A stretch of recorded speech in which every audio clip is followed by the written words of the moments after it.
আসসালামু আলাইকুম প্রিয় বন্ধুরা। যারা সৌদি আরবে থাকি আমরা অনেকেই খুব পরিচিত ইকামা। ইকামা অনেকে তো আছে সৌদি আরবে বছরের পর বছর পার করে দেয়, তারপর ইকামা কি জিনিস জানে না, চেনে না। তারপরে এই ইকামার কারণে কিন্তু অনেক প্রবাসী অনেক সমস্যার সম্মুখীন হয়। আর দেশ থেকে আমাদের যারা পরিবার থাকে বা ভাই বন্ধু সবাই জানে যে সৌদি আরবে আসলে ইকামা কতটা দরকারি। কিন্তু আসলে এই ইকামাটা কি এবং এই ইকামা না থাকলে আসলে একটা প্রবাসী সৌদি আরবে কত সমস্যা হয় সেই বিষয়ে আমি বিস্তারিত আজকের ভিডিওতে আপনাদের জানাবো। ইকামা হচ্ছে সাধারণত রেসিডেন্টি পারমিট। আপনার একটা প্রবাসী বাইরের দেশ থেকে সৌদি আরবে কাজ করতেছে, তার একটা বৈধ দলিল। সরকারকে যে আপনি ট্যাক্স দিচ্ছেন এবং সরকারকে যে আপনি আর সরকারের কাছে আর কি আপনার তথ্য আছে আপনি কোন দেশের শ্রমিক এবং কোন জায়গায় কাজ করতেছেন, আপনার কফিলকে, এইগুলোর বিস্তারিত তথ্য থাকে আর কি ইকামার ভিতর। বলতে বলতে পারেন যে আমাদের দেশে যেমন আইডি কার্ড একটা ন্যাশনাল আইডি কার্ড, ঠিক তেমনই এই দেশে আপনার আইডি কার্ড হচ্ছে ইকামা। এবার আসা যাক, আপনার ইকামা না থাকলে আসলে সৌদি আরবে কি কি সমস্যা একটা শ্রমিক ফেস করে। প্রথমত আপনি কাজ পাবেন না, কারণ এই দেশে বাঙালিদের এমনি কাজ নেই। কারণ বাঙালি শ্রমিকরা তেমন দক্ষ না, আরবি ভাষা জানে না।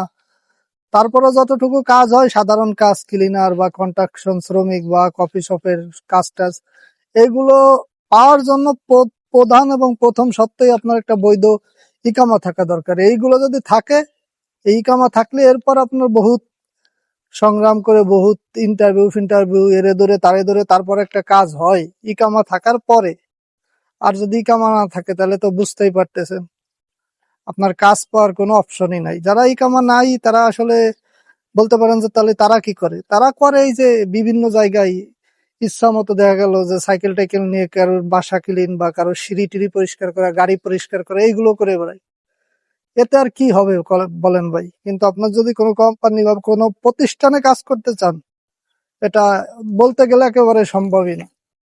আর দ্বিতীয়ত হচ্ছে আপনার যদি কাজ কেউ নেয়, দেখা গেল কোনো সৌদি আপনার কাজে নিল অবৈধভাবে, আপনি ইকামা ছাড়া করলেন, 6 মাস করার পর আপনারে বললো যে যা, কোনো বেতন দিল না, কিছু দিল না, কিন্তু আপনি এই সময় কোনো কিছুই করতে পারবেন না। তার বিষয়ে যে একটা মামলা করবেন বা অভিযোগ করবেন সৌদির যে শ্রমিক আইন বা লেবার কোর্টে, আপনি সেটা পারবেন না। কারণ হচ্ছে যে আপনার আপনি নিজেই বৈধ না। আপনি যে জায়গায় অভিযোগ করতে যাবেন আগেই আপনার ধরবে যে আপনি তো আর নিজেই অবৈধ। তো এটা একটা সবচেয়ে বড় সমস্যা যে আপনি কাজ করবেন কিন্তু আপনি টাকা পাবেন না, এবং টাকা আপনি যে জোর করে বা কোনো আইন ভিত্তিক কোনো মাধ্যমে টাকাটা আদায় করে নেবেন এটাও সম্ভব না। কিন্তু যার কাছে ইকামা আছে তারা যদি টাকা না দেয়, সে কিন্তু টাকা আদায় করতে পারে। সৌদির যে আইন আছে সেই আইন অনুযায়ী বিচার দিলে কিন্তু সৌদি প্রশাসন আপনার শ্রমিকের যে টাকা সেই টাকা কিন্তু সেই মালিক দিতে বাধ্য। তো আপনার ইকামা না থাকলে আপনি সাধারণত এইসব সুযোগ সুবিধা থেকে বঞ্চিত হবেন। আর দ্বিতীয়ত আপনি যে শহরে আছেন, ধরেন আপনি মক্কায় আছেন বা জেদ্দায় বা আপনি জুবাইল টুবাইল যে যে জায়গায় থাকেন, আপনি যখন এক শহর থেকে আর এক শহরে যাইতে যাবেন, যাইতে পারবেন না। এবং যাইতে গেলে আপনার প্রতিটা শহরে কিন্তু চেক পোস্ট আছে। এক শহরে তার এক শহরে যায় সৌদি আরব কয়েক জায়গা চেক হয়।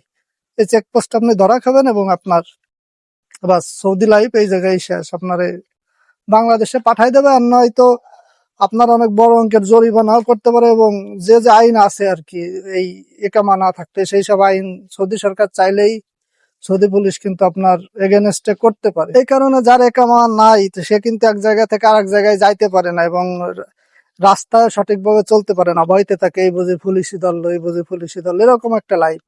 আসলে এক জায়গা থেকে এক শহর থেকে আর এক শহর যাওয়া তো অনেক দূরের কথা, আপনি এই জায়গা থেকে অন্য জায়গায় যাবেন তাই রাস্তায় বের হলে অনেক ভয় ভয় লাগে। এই ফিলটা আসলে যে এইগুলো যার ইকামা এই দেশে নাই আসলে সেই বোঝে যে এটা না থাকার যে কতটা কষ্ট। সবসময় একটা ভয়ের মধ্যে দিন কাটাতে হয়। আর একটা সবচেয়ে বড় কষ্টের বিষয় হচ্ছে আপনি যদি অসুস্থ হন বা আপনার যদি কোনো রোগ শোক হয় বড় আকারে বা ছোট যে কোনো রোগই হোক, আপনি কিন্তু ডাক্তার দেখাইতে পারবেন না। বাংলাদেশে তো চাইলেই যে কোনো জায়গাতে একটা ডাক্তারের পরামর্শ নিয়ে ওষুধ বড়ি খাওয়া যায়, কিন্তু এই দেশে ভাই আপনি কিন্তু রোগে ফাইসে গেলে আপনার তো বৈধ মানুষের তো অনেক সময় ডাক্তার দেখে না, বিভিন্ন ইন্স্যুরেন্সের কাগজপাতি এই সেই থাকা লাগে। আর আপনার আকামাতে না থাকলে আপনার ডাক্তার দেখানোর তো প্রশ্নই আসে না। সেই ক্ষেত্রে আপনি বড় একটা ঝামেলায় পড়বেন যদি আপনার এই দেশে হঠাৎ করে অসুস্থ হয়ে পড়ে। আকামা না থাকার কারণে এরকম অনেক প্রবাসী এরকম চিকিৎসাহীনতায় ভোগে এবং ওই ছোট রোগ থেকে আস্তে আস্তে বড় রোগ হয়ে যায়। তো এটা একটা সবচেয়ে বড় সমস্যা। যাদের আকাম আছে তাদের তো এইসব সুযোগ সুবিধা মিলে। আরো সরকারি অনেক সুযোগ সুবিধা আছে যেগুলো আসলে আকামা না থাকলে হয় না বা একটা প্রবাসী পায় না। তো সৌদি আরবে ইকামাটা এই জন্য এতটা গুরুত্বপূর্ণ এবং আলোচ্য বিষয়। সবাই শুধু ইকামা চায় ইকামা চায় এই কারণে। সৌদি আরবে একজন প্রবাসীর ইকামা না থাকা মানুষ সে একবারে বলতে পারেন অচল। আর ইকামা থাকলে সে একটা সচল এবং সর্বাবস্থায় তার মন একটু শান্ত থাকে এবং সে নিরিবিলি থাকতে পারে যে কিছু না হোক সেই দেশে বৈধভাবে আছে আর কি।